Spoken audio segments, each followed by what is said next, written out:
నమస్తే అండి. మాది మెదక్ జిల్లా శివంపేట మండలం కొంతానపల్లి గ్రామంలో మాకు ఒక 3 ఎకరాల ల్యాండ్ ఉంది. అయితే 2022లో మాకు కోర్టు ఇంటీరియం ఇంజెక్షన్ ఆర్డర్ ఇచ్చింది. దాని ప్రకారం బోర్డు పాతినాము. పాతితే ఆ బోర్డుని హైదరాబాద్‌కు చెందిన నల్లా శరత్ చంద్రారెడ్డి పీకేసిండు అని మేము శివంపేట పోలీస్ స్టేషన్‌కి పోయి కేసు పెడదామని పోతే ఎస్ఐ పట్టించుకోవడం లేదు. 4, 5 రోజుల నుంచి తిరుగుతున్నాము. ఎఫ్ఐఆర్ చేయడం లేదు ఎస్ఐ గారు.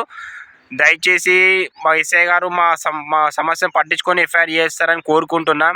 ఆయన ఏమన్నా గట్టిగా మాట్లాడితే ఏమంటుండంటే, నీ మీదనే ట్రెస్పాస్ కేసు పెడతారు. అప్పుడు పెడదాం అనుకున్నాం, పెట్టలేదు. అంటే 2022లో వాళ్ళు ఒకసారి పోలీస్ స్టేషన్‌కి పిలిపించిర్రు మమ్మల్ని.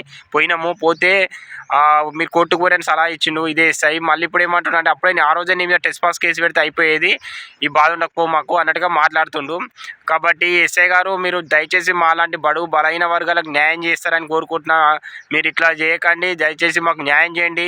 ఎస్ఐ గారు కేసు పెట్టండి, ఎఫ్ఐఆర్ బుక్ చేయాల్సిందిగా కోరుకుంటున్నా.